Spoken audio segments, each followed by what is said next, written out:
Continuamos en la BitConf, en el stand de la cripta, en esta serie de entrevistas que estamos haciendo. En este momento tenemos un invitado muy especial.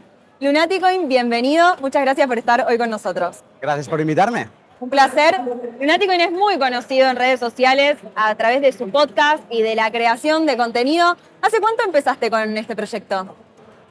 A finales de 2018 empezó el podcast. Y sí que tenía cuenta de Twitter antes, pero cuando empecé a estar más activo en la creación propiamente de contenido fue con el podcast a finales de 2018. ¿Y cómo es que surge esta idea de empezar a crear contenido en relación a Bitcoin, blockchain y todo este mundo? Porque empecé a caer por la madriguera. Me gusta, soy bastante sistemático cuando estudio una cosa. Y entonces pensé que a alguien le podía interesar lo mismo que yo estaba aprendiendo. Y decidí ponerlo en un formato de podcast para quien le pudiera interesar y, bueno, ahí empezó. Y salió bien. Creo que sí. ¿Es tu segunda vez en Argentina esta? Sí. ¿Y cuándo fue la primera vez que viniste? Hace un año justo. Hace un año. ¿Qué diferencias notás desde aquel viaje en 2022 y este fines de 2023? ¿Hay algo que notes en la calle, en la gente, en las noticias? ¿Algo que te llame la atención? A ver, diferencia clara es el cambio del dólar con el peso. Es la primera diferencia que ves. Antes de venir lo revisas. Y vine con un cambio de 296, creo, pesos por dólar. Y ahora hemos llegado casi a los 1000. O sea, estamos casi a 3 veces, bueno, más de 3 veces. Esa es la primera. La segunda diferencia que ves, estamos justo entre dos vueltas electorales. Por lo tanto, hay mucha tensión en la calle, se nota, es el tema, todo el mundo habla de ello, los taxistas, todo el mundo. Es el segundo tema. Y quizá la tercera cosa que veo es un sentimiento mayor de frustración. La gente está ya como mucho más asqueada de lo que estaba el año pasado. Como que con menos esperanza, yo diría, por las opciones que tienen sobre la mesa. Me ha sorprendido también que parece que a nadie le gusta ninguna opción. ¿A nadie le gusta? Ninguna opción de las dos que tienen. Y que lo que van a votar va a ser especulando con los peores resultados. Pero siempre esperan un mal resultado de cualquiera que gane las elecciones, ¿no? Entonces, yo veo esa como un poco de pérdida de esperanza, desesperación y sobre todo el cambio, ¿no? A nivel monetario es lo que más se nota. ¿Has tenido la oportunidad de visitar distintos países, conferencias como esta y en otras oportunidades también? ¿Notas este movimiento que se ve en la Argentina en relación a, llamémosle dinero como título grande? Algunos se van a Bitcoin, otros se van a otras opciones, otras alternativas. Pero esta como necesidad de huir del sistema, ¿lo has visto en otros países en una magnitud similar? ¿Cuáles te recuerdan quizá a lo que notás hoy o que estás viendo hoy en la Argentina? Argentina es un caso muy particular y es por eso que me encanta venir. O sea, aparte de por los argentinos y mis amigos de aquí, que es encantador siempre volver, pero porque creo que a nivel monetario Argentina va como muchos pasos por delante de otros países. No he estado en Venezuela, no lo puedo comparar con una mayor inflación de la que tenéis vosotros, pero sí que es verdad que aquí todo el mundo es un agente financiero. Cualquier persona sabe más de dinero y de economía que un europeo. Entonces, no sé si... yo no he encontrado un sitio donde la gente mueva tantos números en su cabeza continuamente para calcular si algo es caro o barato, los precios. Eso no lo he visto en ningún sitio. Sí, yo no sé si es porque sois más creativos, si estáis más con esa lucha del arbitraje continuo, si es algo que está en vuestro ADN, no lo sé, pero Argentina, de todos los países que yo he oído, es el país donde más activos estáis y donde realmente vale la pena venir solo para contemplar cómo operáis. Caso de estudio. Literal.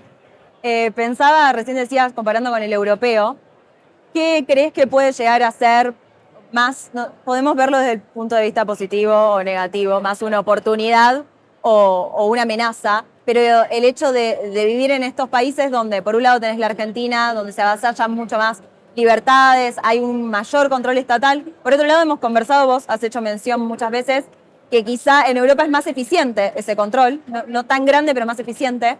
¿Dónde crees que surgen más posibilidades para que pase esto de que la gente de pronto le genere curiosidad? ¿Cómo encontrar alternativas o de pronto se cuestionen qué es el dinero, por qué se maneja así el sistema. Sin duda, hay muchos más números de que eso suceda en Argentina, en un país como Argentina, que no en un país como España. En España están empezando a hacer y a dar razones para que la gente se empiece a interesar por cosas como Bitcoin, cosas incluso como las stablecoins, o sea, cosas que pueden saltar fronteras sin que los de siempre estén viendo cómo lo hacen, ¿no? Entonces, pero yo creo que Argentina tiene más aliciente, por eso, por ejemplo, a nivel Bitcoin, la comunidad más pionera de habla hispana que tuvimos, la más vocal, la que supo organizarse y crear y construir, fue la Argentina, la primera, y tiene un porqué. Es porque Bitcoin nace, aparece y los argentinos lo descubren y lo adoptan directamente, entienden. Un español le va a costar entender por qué necesita Bitcoin. Y solo es ahora, gracias, es un eufemismo, pero gracias a la locura de control que están ejerciendo las diferentes jurisdicciones europeas, que el ciudadano del primer mundo está empezando a decir, quizá necesito una alternativa porque estos no tienen freno y no me van a dejar respirar. Aunque ganan muchísimo más que un argentino, aunque su vida es mejor, yo diría en términos generales, que la de un argentino, ellos se encargan de hacérsela peor. No que un argentino, no creo, en muchos aspectos, ni en el económico tampoco, pero sí que se encargan de machacarles hasta tal punto que se lo empiezan a plantear. Pensaba cuando te escuchaba en la metáfora de la runner vida, acá lo usamos mucho en términos de inflación, en lo que es el siglo XXI, es como que cada año fue subiendo escalonadamente, de pronto el argentino se encontró un día, pareciera como que se levantó y había 200% de inflación anual, y no, la realidad es que es el trabajo de casi 20 años. ¿Sentís que pasa un poco esto en Europa cuando comparás cómo de a poquito van avanzando en ciertas cosas y quizá el europeo todavía no despertó del todo, no se termina de alarmar del todo de estos temas? Por ejemplo, hoy te escuchaba hablar también de las CBDCs, los riesgos que vos identificás en eso. ¿Sentís que puede haber ahí un punto? Sí, puede ser, y de hecho por esas cosas la gente va a despertar, pero somos una rana que se cuece todavía más lentamente. Y de nuevo, no es el dinero lo que se está pudriendo o se está derritiendo de forma que haga que nos despertemos, es el control lo que está acelerando, como aquí acelera la inflación, ¿no? Entonces, sí, nos hemos cocido. El español, bueno, y el europeo en general, lo sintió mucho cuando adoptamos el euro. Ahí, o sea, nuestra unidad eran las 100 pesetas, como una unidad muy pequeñita, o las 1000 pesetas, era una unidad que te permitía comprar, 1000 pesetas te permitía comprar bastantes cosas para salir a cenar o a merendar o una cosa de estas. Y de golpe vimos que con el cambio del euro las 1000 pesetas pasaron a 6 euros exactos. Y 6 euros exactos, desde el momento en que lo adoptamos, empezó a no dar de sí lo mismo que daban 1000 pesetas. Las 1000 pesetas se convirtieron en 10 euros. Por lo tanto, ahí ganamos, o sea, fue mentalmente aceptamos una cuestión de nominalidad, decís. De nominalidad, decís. Claro, pero a ti no te daban 10 euros por 1000 pesetas. Entonces fue como que de golpe nos empobrecimos en poder de compra, de golpe, y eso todos los españoles se dieron cuenta y lo vimos. Pero era muy difícil luchar contra eso, contra los números, básicamente, ¿no? Entonces es un poco lo mismo, lo que pasa que superado la adopción del euro, quizá no hemos tenido que esperar al COVID para que la gente tenga otro golpe, y donde se da cuenta que aunque la inflación diga que es del 8%, creo que fue el año pasado, en el bolsillo ha notado como del 20 o 25 o el 30. Entonces, estamos en esa fase ahora y espero que sirva para que alguien decida salirse de la olla en la que todos nos estamos cociendo. Yo al menos así lo haré. Me preocupó mucho escuchar en estos días que haces este análisis de qué tan eficiente es el control muchas veces en un Estado, que es algo que quizá en Argentina, bueno, y no nos damos tanto cuenta de que puede pasar, porque este no es el caso nuestro. Y pensaba, vos hablás mucho de las CBDCs, de cómo esto puede ir avanzando en el mundo, como de hecho muchos organismos internacionales lo promueven, gobiernos y demás. ¿Qué crees que digamos, qué control tiene de esto o qué idea tiene de esto el gobierno español? Si están intentando tomar alguna medida a nivel nacional o también como es Comunidad Europea, ¿cómo funcionaría eso? Y por otro lado, si crees que terminan de entender cómo funciona esta tecnología, porque quizá, se me ocurre, la eficiencia se puede escapar en algunos grados por la falta de comprensión. ¿Te deja ahí a lo mejor un grado de esperanza o te alarma más el gran hermano todopoderoso? No, o sea, la única esperanza es que la gente despierte y que se rebele contra estas medidas. Pero ellos no, ellos son muy eficientes. Ok. Y son unas... Eso a mí me preocupa escucharte porque es algo que no vemos acá. Entonces, que vos lo traigas. Solo tienes que estudiar un poco el sistema tributario español, claro, cómo funcionan los incentivos de los inspectores de Hacienda, y es una máquina. O sea, seríamos campeones del mundo. Yo creo que lucharíamos por el podio con Estados Unidos y alguno así. Okay.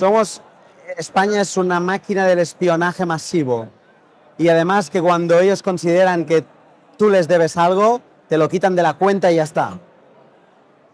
Y además te obligan a tener cuenta porque tienes que cobrar recibos por allí, porque hay muchas cosas que no puedes pagar en efectivo. Te obligan, no puedes hacer pagos de más de 1.000 euros que no sean por transferencia bancaria.